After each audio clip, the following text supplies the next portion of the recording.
sambahin ang nagpapala. Purihin siya, sambahin ang manunubos, purihin ang matuwid na Diyos. Saluhin ko, saluhin mo na, saluhin na natin. Saluhin ang kanyang mga pangako. Saluhin ko, saluhin mo na, saluhin na natin. Pagpapala ni Jesu Cristo. Ale, aleluya. Ale, aleluya. Ale, aleluya. Ale, aleluya. Sagana ka, sagana ko, sagana nga tayo. Sagana nga tayo kay Jesu Cristo. Sagana ka, sagana ko, sagana nga tayo sa Diyos na mayaman. Ale, aleluya. Ale, aleluya. Ale, aleluya. Ale, aleluya. Sa tipan ng Diyos kay Amang Abraham, kasama tayo sa mga pinagyaman. Kaya't ating ipagdiwang pangako nung una pa man.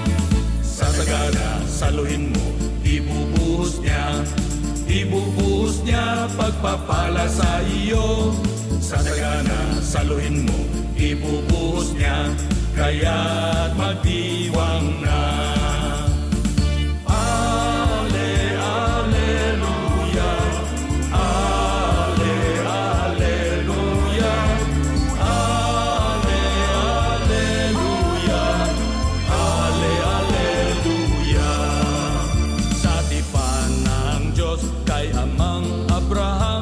Kasama tayo sa mga pinagyaman, kaya't ating ipagdiwang pangako nung una pa man. Sa sagana, saluhin mo, ibubuhos niya pagpapala sa iyo.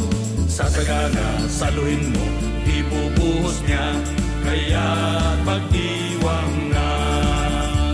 Kaya't magdiwang na. Kaya't magdiwang na. Magdiwang na. Sa mayamang Diyos. Sa sagana, saluhin mo. Sa sagana, saluhin mo.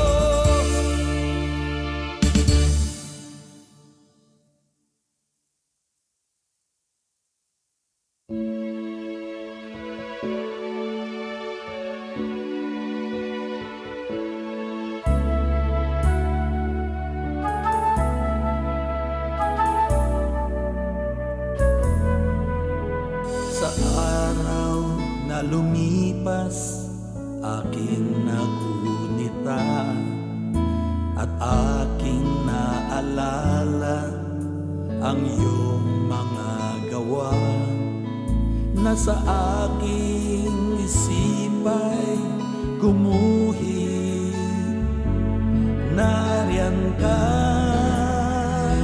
Kung magmahal ay tunay, kung umibig ay wagas, kung magbigay ay sagana, kung magpatawad ay lubos, ganyan ka nga. O Diyos, ganyan ka nga, Panginoon. Kaya't papurit, pasasalamat, iaalay.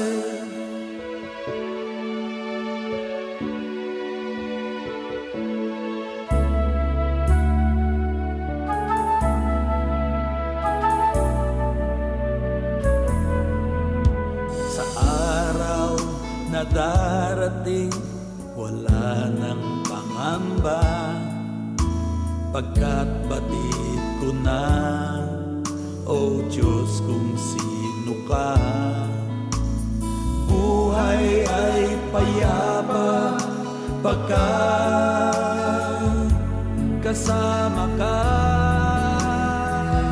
Kung magmahal ay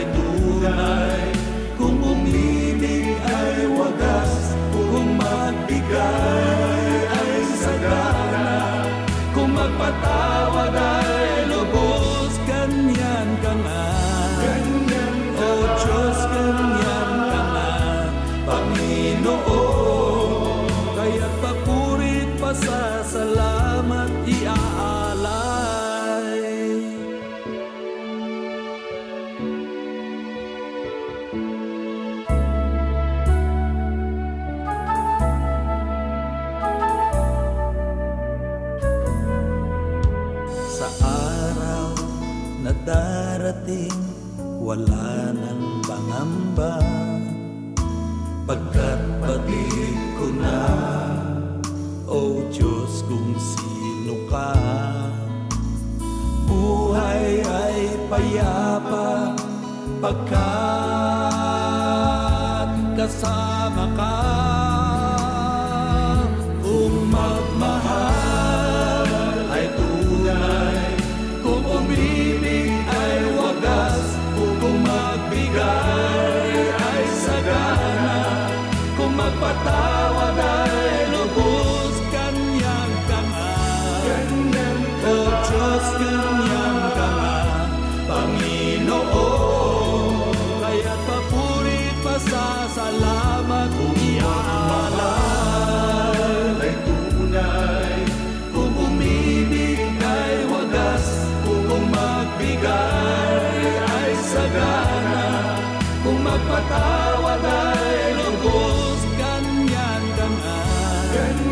O Diyos, ganyan ka nga, Panginoon.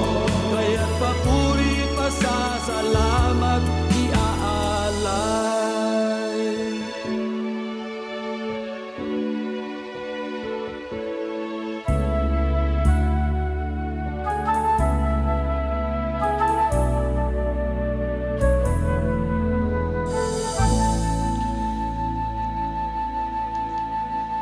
Praise God! Hallelujah! Pinagpalang araw po sa ating lahat. Ito po ang ating Christ the Life Shaper Worship Celebration at live po tayo sa Life Shaper TV. Good morning kay Pastor Butch Fernandez. Get well soon, kapatid. Magpagaling kayo. Hallelujah! God is good sa buhay natin lahat. Amen. Good morning po sa lahat ng maaga na nakatutok sa atin ngayon. Like and share lamang po natin at napakaganda po ng ating tatalakayin ngayon, napapanahon. Kaya po wag nating hayaang hindi marinig ang mensahe ni Lord ngayong umagang ito. Ano po? So pag pinagpalang araw sa atin lahat, makinig po muna tayo ng mga awitin mula sa ating kaibigang Bishop Carding Show. Praise God. Pagaling kayo, Pastor Butch at Ate Jem. In Jesus' name, amen. Hallelujah. Hari ng mga hari, nag-iisang Diyos na makapangyarihan. Yes. Ikaw ang may lalang ng langit at ng lupa. Di kailan magkukulang. Buhay nagbabago dahil sa'yo, Ama. Salamat kay Jesu Kristo. Santong Espiritu, gabay mo'y dama ko. Salamat sa inyo.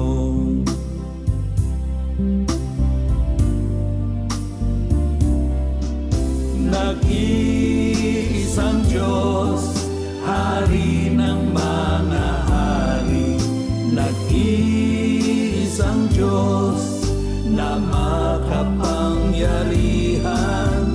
Ikaw ang may lalang ng langit at ng lupa. Di kailan magkukulang.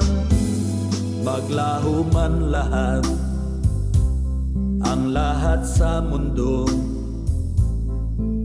hinding-hindi ang pag-ibig mo. Tunay kong magmahal, hindi magbabago. Purihin ang Diyos Ama.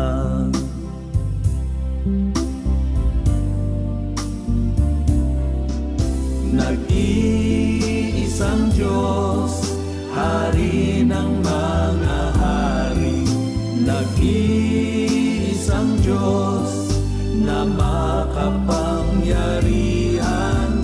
Ikaw ang may lalang ng langit at ng lupa.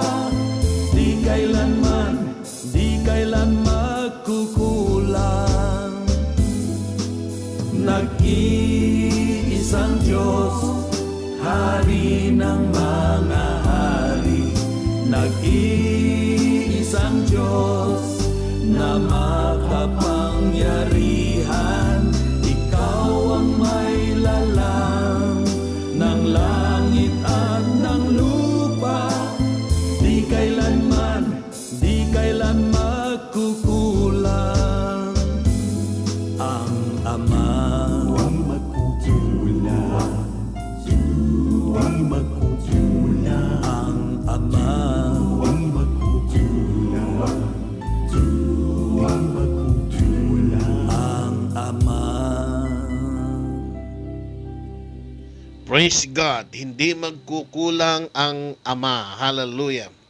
Okay, so patuloy po tayong makikinig ng hanggang 2 awitin pa po bago tayo mag-umpisa sa ating pag-aaral. And in-encourage ko po na i-like and share po natin ang ating live ngayon para po marami pa tayong mga kaibigan, kakilala na makarinig ng ating tatalakayin ngayong oras na ito. Ngayong umaga, pag-uusapan natin ang dakilang matinding problema at ang tanging solusyon lamang dito. Yan po ang ating pag-uusapan. Napapanahon po yan. Praise God. Like and share. Praise the name of Jesus. Mapagpalang araw po ng linggo sa ating lahat. Purihin ang Panginoon, sabi ni Auntie Lolit. Praise God. Thank you for watching. Hallelujah. Kay Tita Lynn, she's watching na rin po. Sa lahat ng nakatunghay ngayon, huwag kayong mahiyang mag-comment para alam ko po at mababati ko kayo. Kay Pastor Efren Victorino, congratulations Bishop Joey Arcade, sabi niya, pinagpalang araw sa iyo paring Efren. Hallelujah. Amen. God is good all the time. Woo! Good morning, Ate Juliet Martinez. Nandiyan na rin siya. Birthday po niya ngayon. Pinagpalang kaarawan sa iyo, Ate Juliet. Mabuti ang Diyos. Yes, pakain ka na. Kainan na tayo. Hallelujah.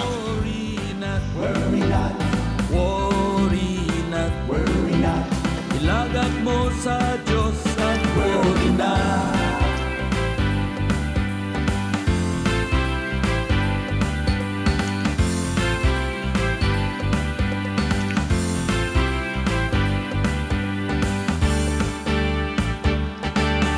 Sa Diyos magtiwala. Yes. Sa Diyos magtiwala.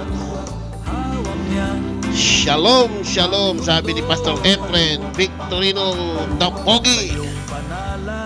George Jamitas Reyes is also watching. Pinagpalang araw sa iyo, kapatid. Hallelujah. Binuking ka daw si Ate Juliet, birthday niya. Puntahan niyo sa bahay, maraming handayan.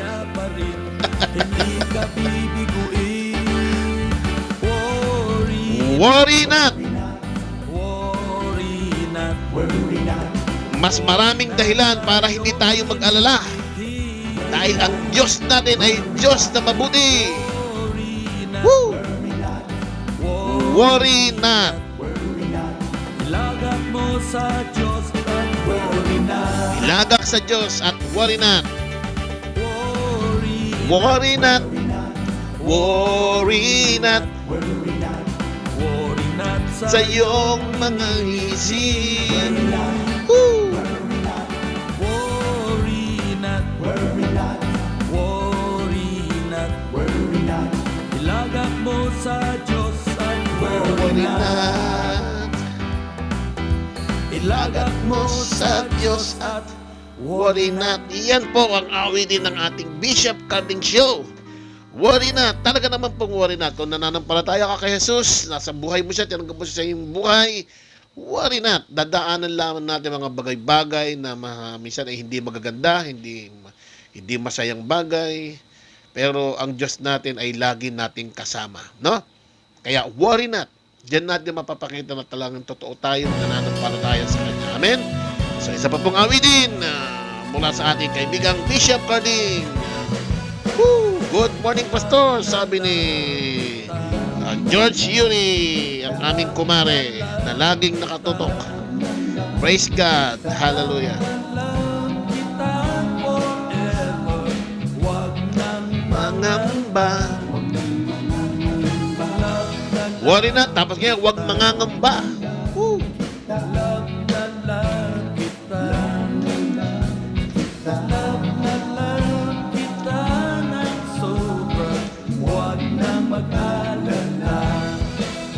Si Ate Emelina, pagpapalang umaga sa iyo ating lahat. Good morning, Bishop Joey.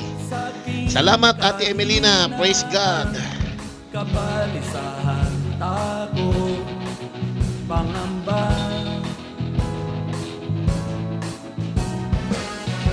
Like and share po natin. Maganda po ang ating pag-uusapan ngayon. Walang maaari Every Sunday, laging maganda ng maganda. Hallelujah. nariyan ka na love kita. Love na love kita. Love na love. Love na love kita forever. Huwag nang mangamba. Love na love kita. Love na love kita. Love na love kita ng sobra.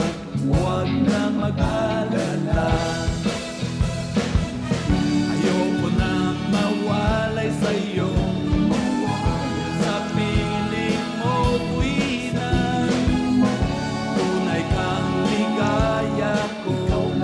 Nagmamahal Sa akin. love na love kita. Love na love kita. Love na love kita forever. Huwag nang mangamba. Love na love kita. Love na love kita. Love na love kita ng sobra. Huwag na mag-alala. Di man ako pansinin nito sanlibutan. Alam ko mahalaga ako sa'yo. Laging ako'y nasa isip mo. Di ako mawawagli pagka ako'y minamahal mo. Love na love kita. Love na love kita. Love na love kita forever. Huwag nang mangamba. Love na love kita. Love na love kita. Love na love kita ng sobra. Huwag na mag-alala. Nilimot ang aking nakaraan. Sa piling mo'y nanumbalik. Naunawaan mo ako. Ako'y bukas palad na tinanggap. Minahal at pinarangalan mo. Ako'y inibig. Love na love kita. Love na love kita. Love na love kita forever. Huwag nang mangamba. Love na love kita. Love na love kita. Love na love kita ng sobra. Huwag na mag-alala. Love na love kita. Huwag na mag-alala.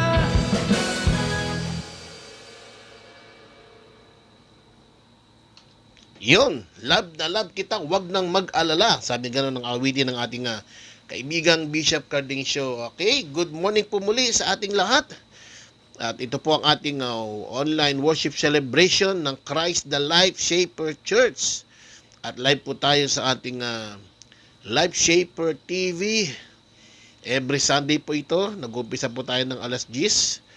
At purihin ng Lord. At i-like and share lamang po natin ang ating live ngayon para po marami ang makarinig ng mensahe ng Panginoon ngayong araw na ito. So, ako po'y naniniwala at umaasa na lahat po tayo ay nasa mabuting kalagayan. Dahil ang Diyos po na pinaglilingkuran natin ay buhay. Good morning po, Pastor. Blessed Sunday po. Ayon kay Ate kay Ate Robel. Ate Robel, yan. Mas kilala ka sa pangalan Robel. Good morning, Ate.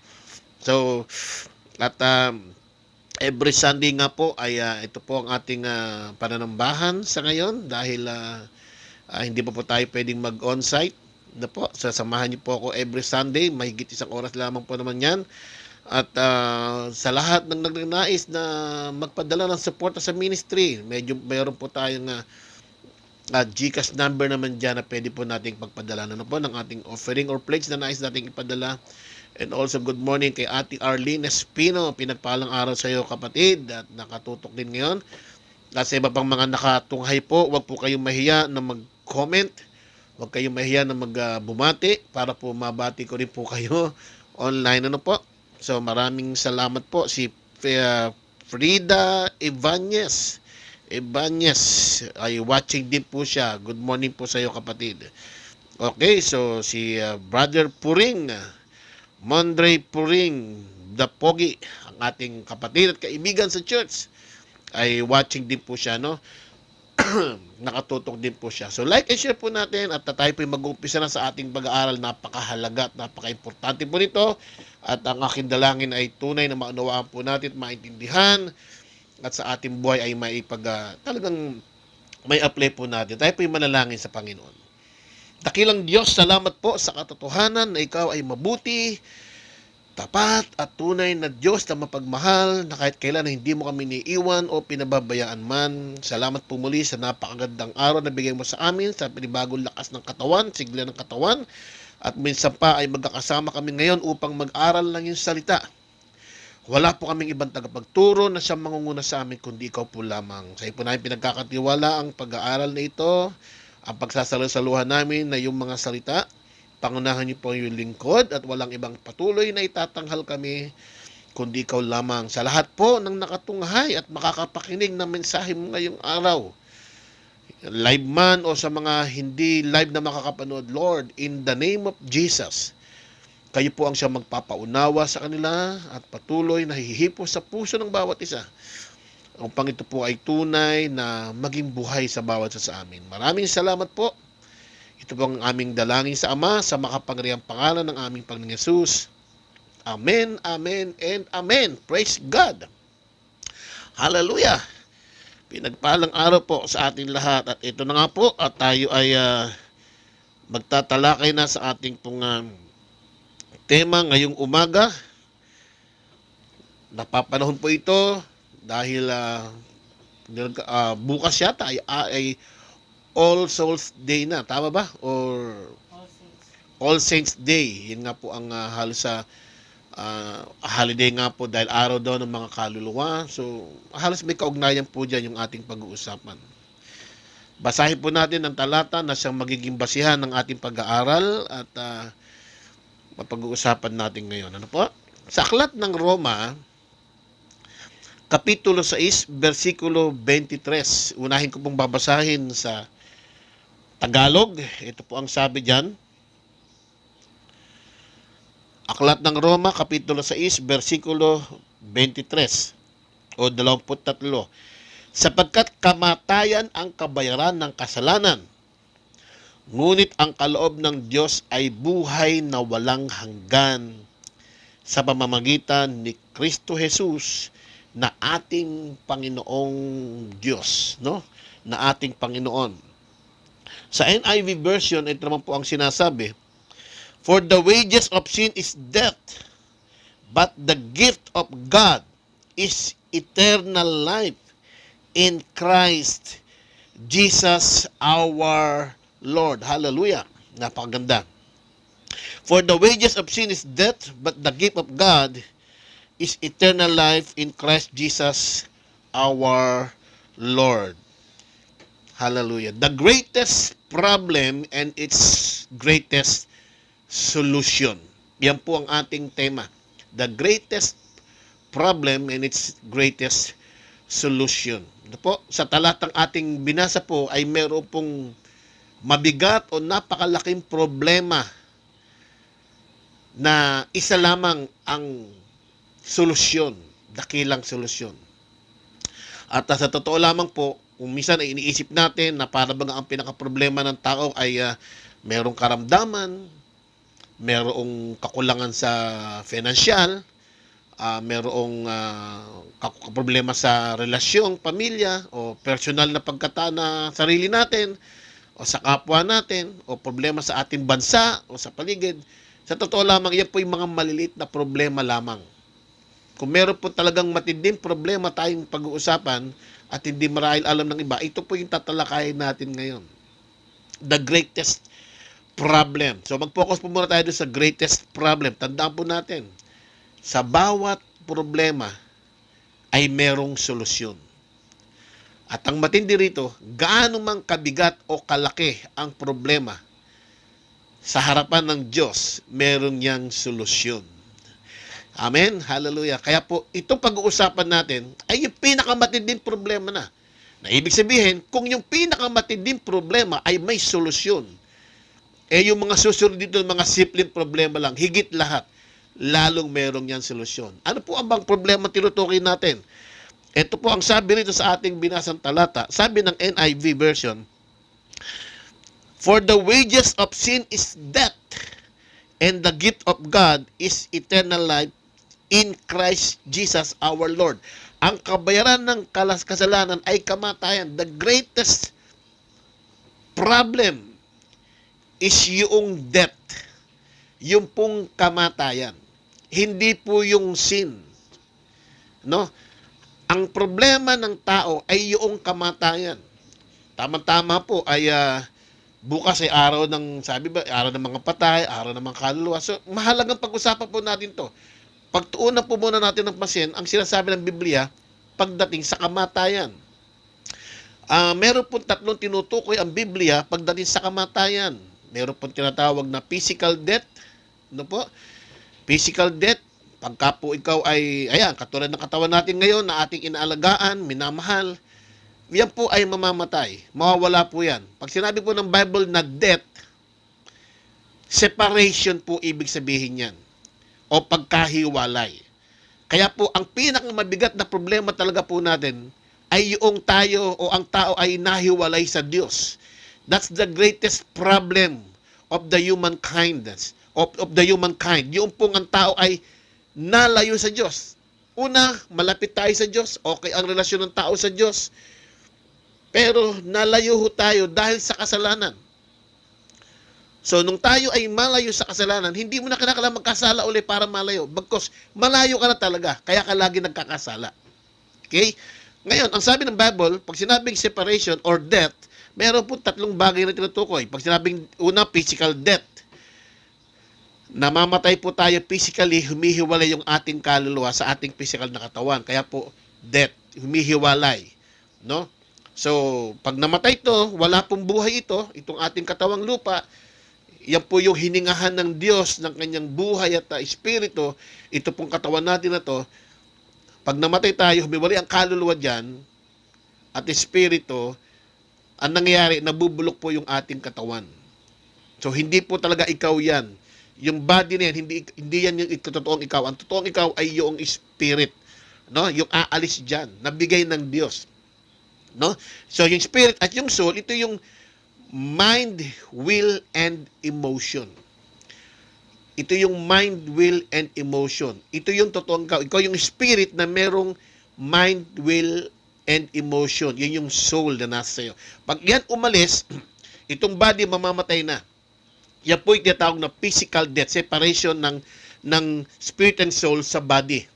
Kaya physical death. Ngayon, meron naman pangalawa na tinatawag na spiritual death.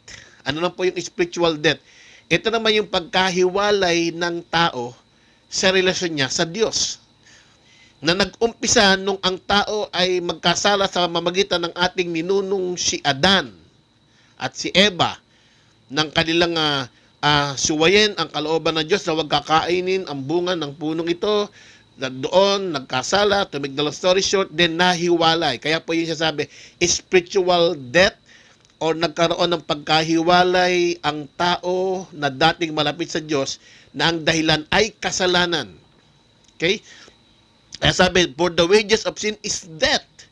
Kung hindi nagkasala, walang physical death at wala rin pong spiritual death na mangyayari. Ibig sabihin, malayo tayo sa Diyos. At ang matindi nito, yung pangatlong death, yung eternal death na tinutukoy ng Revelation, na lahat ng taong namatay physical, okay, namatay kang physical at hindi ka nakabalik sa Diyos na natiling malayo ang relasyon mo sa Diyos, ikaw ay pupunta sa tinatawag na eternal death. Iyon yung eternal punishment na kung tawagin ay hell. Okay? May mga naniniwala, pagka daw ang tao ay namatay, nadyan lang daw, kakalat-kalat lang. Ang espiritu, meron naman naniniwala na ang kapag ang tao ay namatay, may tinatawag na soul sleep, natutulog lang kaluluwa doon kung saan nakalibing. Pero ang sinasabi ng Bible, to be absent from the body is to be present with the Lord. Ibig sabihin, pagka ikaw ay namatay na ang tao, physically, ang pupuntahan niya ay dalawa lamang. Kung siya ay namatay ng malayo sa Diyos, sigurado eternal punishment ang pupuntahan niya. Ano? Ang sabi ng Bible ng Hebrews chapter 9 verse 27, minsan lamang mamamatay ang isang tao at pagkatapos ay huhukuman na. Bagamat hindi pa to yung heaven per se na babagsakan mo, kundi doon lamang sa lugar na kung saan ay tinatawag ng Bible na kalulugaran natin, walang klarong lugar na kung saan ay hihintayin natin na tayo i-judge ng Diyos pagdating ng panahon. Mahabang usapin po pagdating sa hukom, pero ang mahalaga po ngayon, maintindihan natin kung ano po yung death. So, kadalasan, nabubuhay tayo ay nag-iisip na gumawa ng mga bagay sa mundong ito, pero lahat ng pinaghahandaan natin ay puro sa buhay lang natin dito. Kailangan natin magkapera, may makain, may magiging trabaho tayo para magandang buhay sa mundo, may magandang bahay, may magagandang gamit, at kahit paano na-enjoy mo mga bagay sa mundo habang buhay ka sa mundo, which is hindi naman po masama. Pero ang problema doon, nakalimutan mo yung kamatayan. Yung kabilang buhay. Kasi po, yung buhay mo rito sa mundo, hindi po tayo habang buhay dito. Kahit paanong gawin natin pag-aalala o pag-iisip, lahat po tayo, lahat ng ating buhay ay mababawi yan, mawawala yan, mamamatay tayo. Physically, lahat, wala hong matitira sa atin na hindi makakaranas niyan. Dahil ang totoong buhay po ay nasa espiritu. Spirit world dun, yun po yung totoong pupuntahan natin. Ano po? So, ngayon, ang tao, maaring mapigilan mo ang iyong sakit, maalagaan mo ang iyong karamdaman, maalagaan mo ang anumang disgrasya sa buhay, pero wala hong pwedeng makaiwas sa kamatayang pisikal. Lahat po tayo ay hahadon. Gaya ng lagi ko sinasabi kapag ako nagtuturo, nangangaral sa mga lamay, sa ano ba tawag dito sa mga merong mga namatayan, nag-speak ako doon. Lagi ko po sinasabi sa kanila, ang buhay ng tao ay parang kandila na kapag sinindihan mo ay unti-unting nauupos. Okay? Nauupos po yan. Iba-iba lang tayo ng haba ng kandila o klase ng kandila. Pero sigurado na lahat tayo mauupos yung kandila natin. Ibig sabihin, mawawala, mamamatay tayong lahat. Wala lang nakakaalam ng haba ng ating kandila. So, bakit tayo nag-iingat sa buhay natin? Hindi ho tayo nag-iingat para wag tayo mamatay kasi sigurado ho lahat tayo hahantong doon. Dahil may katapusan ang buhay natin. Ano lang iniingatan natin? Kaya tayo nagiging malusog. Gusto natin masigla tayo, malakas. Kasi hindi mo alam ang haba ng kandila mo. Baka mamaya, abusuhin mo ang katawan mo, ang haba pala ng kandila mo ay napakahaba pa, then na-stroke ka. Di habang hihintay mo yung pagkaupos ng kandila mo, ikaw ay stroke, ang hirap ang buhay, nang alagain ka. Hindi mo ma-enjoy ang buhay mo. So, yun po ang dahilan kaya tayo nag-iingat sa ating katawan. Para ma-enjoy ang buhay habang mahaba pa yung ating kandila. No? So, lahat ho tayo, walang nakakaalam kung kailan tayo ay babawian ng buhay. Lahat ay siguradong pupunta doon. At of course, ang isang nakalulungkot dito sa totoo lang, kung hindi mo kayang iwasan ang paghiwalay ng yung spirit kaluluwa sa iyong katawan, mamamatay tayo physical. Pero yung pong pagkahiwalay sa Diyos at pupunta ka ng eternal punishment sa hell, kayang-kaya nating iwasan. Hallelujah. Iyan po isang magandang balita. Yung problema ng tao na pagkahiwalay sa Diyos ay kayang-kayang solusyonan. At ang solusyon po dyan ay hindi kapag namatay ka na. Ngayong buhay ka, na dyan ang solusyon. Na magagawa mo ng solusyon yan, hindi yung pag namatay ka na. Akala nyo pa, pag namatay ang tao, pwede pa ipag-pray para mawala sa impyerno? Hindi. Habang buhay ka, ayan po yung pagkakataong ibinibigay sa atin ng Diyos para yung problemang pagkahiwalay natin o kamatayan na pagkahiwalay sa Diyos at walang hanggang kaparusahan sa impyerno ay masolusyonan at ginawa na po ng Diyos ang solusyon dyan. Ang kailangan lang natin, tanggapin yung solusyon na yan. Ano sabi? For the wages of sin is death. Ang kabayaran ng kasalanan ng ating ninunong si Adan at si Eva ay kamatayan. Physical at pagkahiwalay sa ating Diyos. Ito tayo dati sa relasyon natin sa Diyos, pero nung magkasala, inilayo tayo ng kasalanan. So anong resulta ng pagkalayo? Tayo ay pupunta ngayon sa kaparusahan. Yan po ang sabi ng Bible. Pero ang good news diyan, kung yan ang kabayaran, sabi rito, ito yung solusyon. Merong dakilang solusyon para diyan at wala nang iba, ito lang ang solusyon. Hallelujah. Alam niyo ba ang mahalaga pa maintindihan natin? Yung problemang pagkahiwalay natin sa Diyos, apektado maging ang buhay mo rito na hindi ka pa namamatay physical. Apektado. Ang layo ng blessing sa'yo. Kasi wala ka sa totoong pinagagalingan ng blessing. Tas hindi mo maituwid ang buhay mo, hindi mo kaya mamuhay ng maayos, ng mapayapa, masigla, at buhay na may kulay. Kasi bakit? Wala ka sa pinanggagalingan ng kulay, wala ka sa pinanggagalingan ng liwanag, wala ka sa pinanggagalingan ng tagumpay. Hallelujah. Kaya kailangan, i-connect mo ang buhay mo sa pinanggagalingan ng totoong buhay. Hallelujah. So ano na lang ang susi? Ito, kung merong mabigat na problema, na kamatayan bunga ng ating kasalanan, there is a great solution. Ano yung great solution? Sabi ka ng, for the wages of sin is death. But the gift, tandaan po natin na gift. Gift. Pag sinabi pong gift, hindi mo pinagtrabahuhan. Hindi mo binayaran. Ito po ay regalo.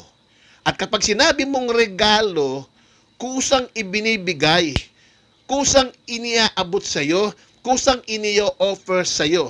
At pag sinabi mong regalo, hindi ito mapapasayo hanggat hindi mo to tatanggapin. Kahit anong gusto kong pagbibigay sa iyo ng regalong ito, sino man tayo nakatutok ngayon, regaluhan man kita ng kahit ano pang mamamahaling bagay o anumang bagay na gusto kong ibigay sa iyo, malibang tanggapin mo, pag hindi mo tinanggap yung ibinibigay ko sa iyo, hindi pa rin to mapapasayo. Anuman ang pagnanasa kong ibigay ito sa iyo, para ito ay totoong mapa sa iyo, kailangan mo itong tanggapin. Iyan po yung regalong, for the wages of sin is death, but the gift of God. Ano sabi ng gift of God ni Lord? Is eternal life. Ang regalo po ng Diyos ay buhay na walang hanggan. Hallelujah! Good news po yan. Praise God. Iisa lang pala ang solusyon sa matinding problema ng sangkatauhan. Ang problema ng sangkatauhan ng kamatayan, pagkahiwalay sa Diyos, isa lang ang solusyon. At ito po ay hindi yung para paghirapan mo pa, hindi yung para pagpaguran mo pa, kundi para tanggapin mo na lamang. Ano yung regalong yan? Eternal life. Buhay na walang hanggan. Ang buhay na walang hanggan po pala ay hindi mo na paghihirapan pa. Hindi mo na pagtatrabahuhan pa. Ang buhay na walang hanggan pala o eternal life pala, sabi ng Biblia, ay gift o regalo ng Diyos na dapat mo lamang tanggapin para masolusyonan yung problema mo na pagkahiwalay sa Diyos. Ano yung gift na yun? Sabi ganun, eternal life in Christ Jesus. Papaano mo daw matatanggap yung regalo o gift na yan ng Diyos sa atin? Sa pamamagitan ni Jesu Kristo. Hallelujah.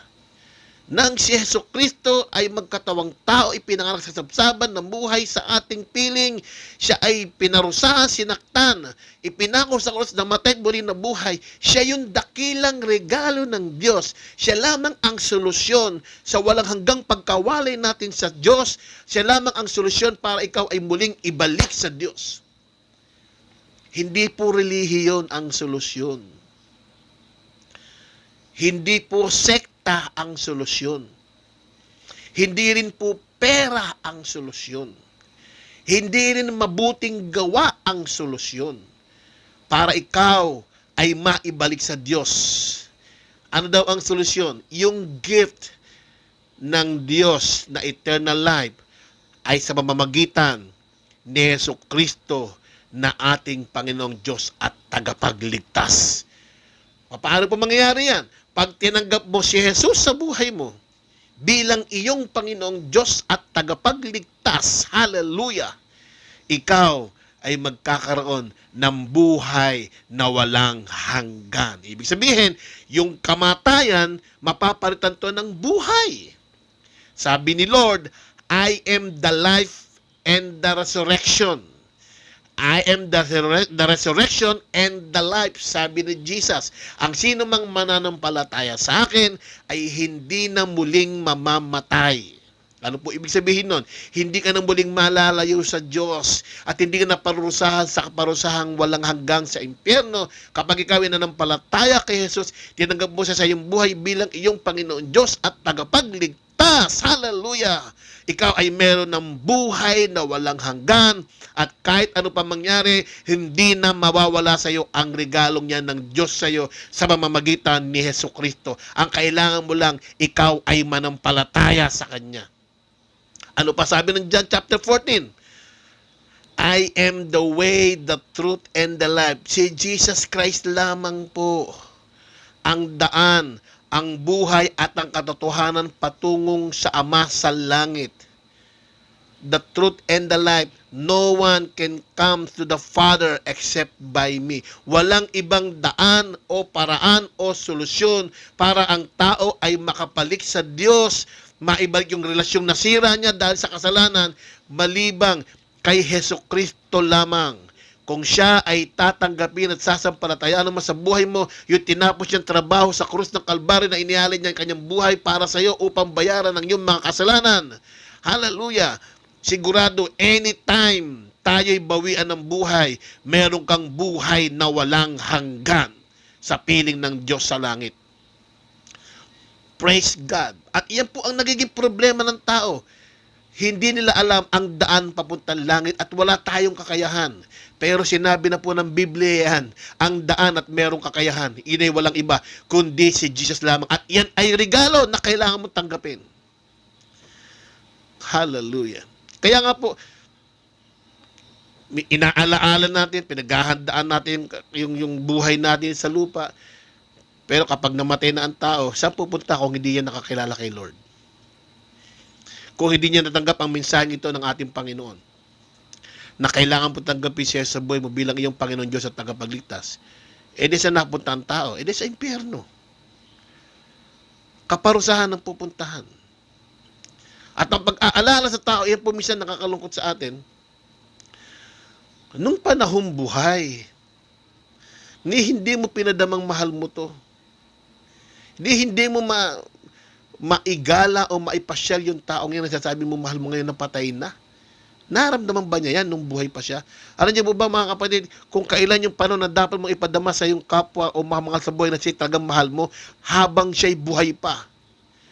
Dahil kapag patay na po ang tao, namatay siya at lalo't hindi siya nakakilala kay Lord, wala na, kaparusahan ang kanyang pupuntahan. Sorry po sa mga nagpupunta ng sementeryo, di ko kayo kukondenahin sa bagay na yan. Pero ang binabahagi ko po kung ano po ang sinasabi ng Bible. Hindi na ho makakatulong sa kanila yan. Kung talagang mahal mo ang iyong kapatid, mga mahal sa buhay, ngayon pa lang habang sila'y buhay, ipadama mo na mahal mo sila. Minsan, may mga taliwas po tayong ugali o pananaw eh. Nung malakas, walang karamdaman, ni hindi mo maibili ng ubas, ni hindi mo maibili ng pagkain na masarap. ni hindi mo malang makumusta. Nung nagkasakit na, saka mo dadala ng prutas, bibisitahin, paano pa niya makakaya? May sakit na nga siya. Late na lagi, hindi timing yung ating pagpapaalala ng pagmamahal sa ating mga mahal sa buhay. Gawin mo yan habang malakas yan. Habang buhay pa. Kasi lahat tayo ay hahanto niya. Ang nakakalungkot pa, kung ikaw ay darating sa punto ng buhay mo na hindi mo alam, tapos na pala yung kandila mo. Iba-iba ho tayo ng haba ng kandila. Tingnan nyo, meron ang iba, di ba? Sino yung nakakilala? Sorry sa babanggitin ko lang. May kilala kong artista nung araw, di ba? Ang lakas-lakas, walang sakit. Walang karamdaman. Natulog lang nung gabi, kinabukasan, nabalitaan, patay na. Who knows? Na iyon na pala yung kandila niya. Meron naman, ang tindi ng sakit. 50-50 na nga sa ospital. Ang laki ng katawan, nagkasakit, 50-50 sa ospital.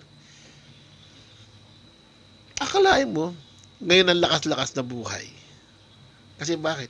Hindi pa niya panahon o yung kandila niya mahaba pa pala. Kaya po naintindihan ko kung bakit sinabi ng Bible na bawal pumatay. Kasi po, yung haba ng kandila ng tao, pinuputol mo. That's why nagkakasala ka sa pagkitil ng buhay, pati pagpapakamatay ay mali. Kasi pinutol mo kagad yung kandilang ibigay sa'yo ng Diyos. Hallelujah. Pero of course, sa lahat ng totoong anak ng Diyos at may pananampalataya kay Lord, hindi niya gagawin yung mga bagay na yan. Pero ang importante rito na dapat natin tandaan, anumang bigat ng problema, may solusyon. At ang mabigat na problema ng tao na pagkahiwalay sa Diyos, isa lamang ang solusyon. At yan ay walang iba kundi si Jesus Christ. He is the resurrection and the life. He came to give us abundant life. John 10:10. Ibig sabihin, kapag ikaw ay nanampalataya kay Jesus at tinanggap mo siya sa iyong buhay bilang iyong Panginoong Diyos at tagapagligtas, hallelujah. Physically, habang ikaw'y buhay pa physically, babalik yung sigla ng buhay mo. Lahat ng pagpapalang, gaya ng pagpapalang ng Diyos kay Abraham, ay may enjoy mo.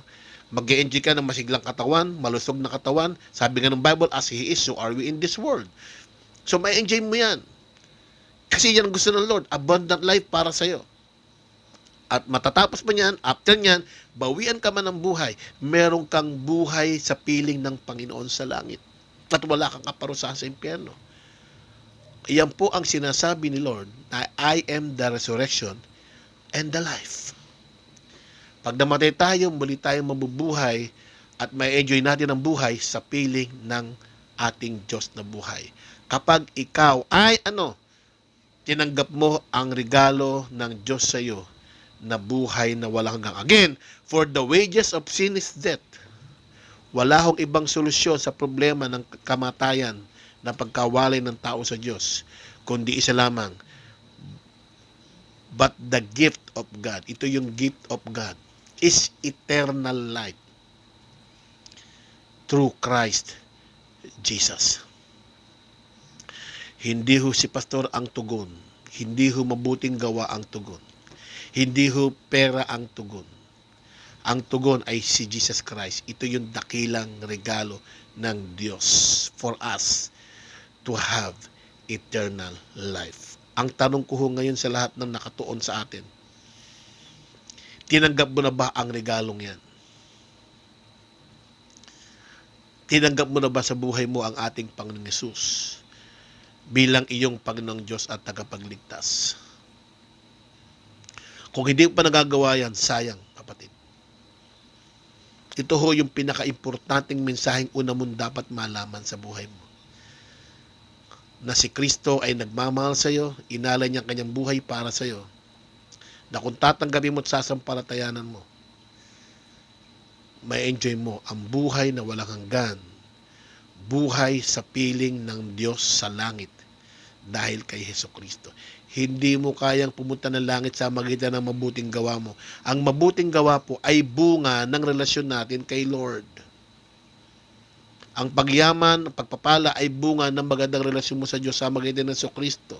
Kaya nga siya ipinako ganyan. Ipinagkasundo niya tayo sa Ama. Ito tayo nalayo. Ito ang Ama. Si Jesus mismo ang gumawa ng paraan para tayo ay ibalik sa Ama. At mangyayari lamang yung pag hinawakan mo kami ni Jesus. Ibig sabihin, nanampalataya ka kay Jesus, yung offer niya, tinanggap mo. Then, doon nagkaroon ka ng pagbabalik ng personal na relasyon mo sa ating Diyos. Nakilala mo ang buhay ng Diyos. Tinanggap mo sa iyong buhay ang Diyos na makapangyarihan. Ang dakilang Diyos sa lahat. Walang iba kundi ang ating Panginoong Jesucristo. Kaya mga kapatid, tiyakin mo sa buhay mo. Mananalangin po tayo ngayong umaga.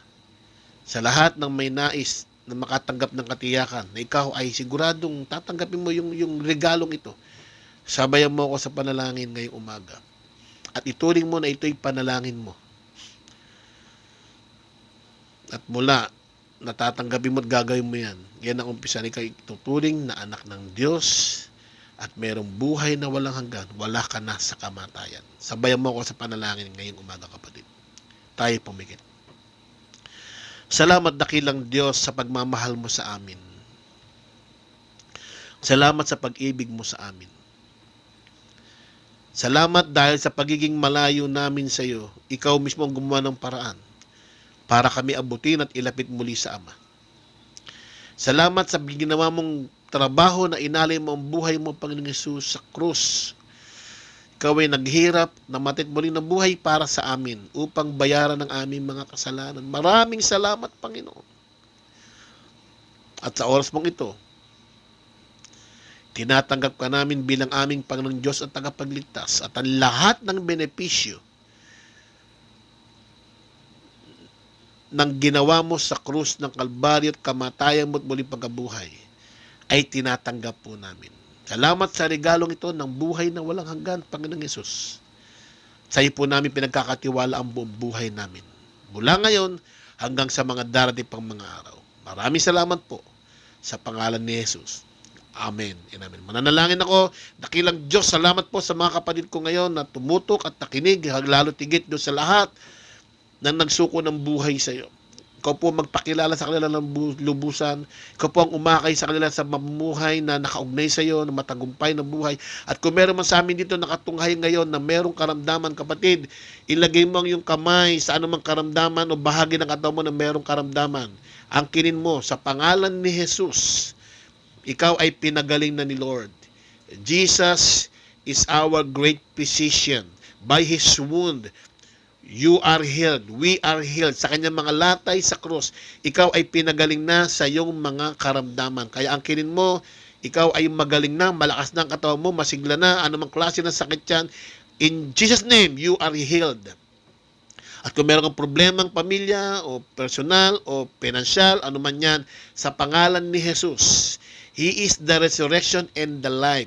He is the restorer. He is the revivalist. In the name of Jesus, i-restore niya lahat ng nawala sa iyo, pinagpala ang iyong business o karamdaman o anumang relasyon, ikaw ay pinagpala ng Diyos. Financially, yung kahilingan mo, ipinrevive na sa iyo ng Diyos sa pangalan ni Jesus. He is our Jehovah Jireh. Salamat po. Salamat, Panginoong Hesus, sa katugunan, sa mga dalangin ng bawat sana nakatunghay sa amin ngayon. Pinupuri, sinasambat, dinadakila ka po namin. Ito po dalangin namin sa Ama, sa makapangyarihang pangalan ng aming Panginoong Hesus. Amen and Amen. Praise God. Hallelujah. Purihin ng Panginoon sa lahat po ng nag-accept ng kanilang buhay, nagsuko ng buhay sa ating Panginoong Kristo. Huwag po kayong mahiyang i-share nyo dyan sa ating video. I-share nyo lang dyan. Banggitin nyo, ako po si ganito at tinanggap ko po ang Panginoon Kristo sa panahon na narinig ko ang inyong mensahe. Salamat sa Lord. Huwag kang mahiya. At then, kung meron kang karamdaman na nag-pray tayo kanina, nakita mo, gumaling ka, i-share mo rin dyan testimony para po sa susunod na programa natin next Sunday o even sa aking programa sa Super Rich God, mabanggit po natin at ating mapapurihan ng ating Diyos na buhay. Wag po tayong mahiya na magpatotoo at magpasalamat sa ating Diyos. Siya po'y karapat dapat na parangalan at papurihan. Hallelujah. Praise the name of Jesus. Again, misa pa po, maraming salamat mga kapatid sa lahat ng sumama at nakis sa akin sa pag-aaral natin sa misa pa. Ang Diyos po natin ay mabuti. Hallelujah. Mapagmahal at hindi po niya tayo iniiwan kahit kailan. Ang kinin mo, lagi mo tanda, you are highly favored and blessed in Christ Jesus. At sa bawat araw ng mga darating, ang kinin mo, you are blessed. Lahat ng panalangin mo, lahat ng kahilingan mo, ibinigay na sa ni Lord. Receive yan by faith in Jesus' name. Salamat po. Pinagpalang araw po sa atin lahat sa mga dati mga araw. Buong isang linggo, ang kinin natin ng blessing, protection and guidance, and joy, happiness in Jesus' name. In Jesus' name. Amen. Maraming salamat po. Maraming salamat po. Purihin ang Panginoon sa buhay nating lahat. Amen. Okay lang. Pagkat kapiling ka, okay lang, okay lang, okay na okay, pagkat kasama kita, sa madilim na mga sitwasyon, mga bagay na di mo matanto, sa salagimsik ay maaalala mo agad. Sobra-sobrang pagpapala at mga gantimpala. O siya nga pala, ikaw ay laging narito.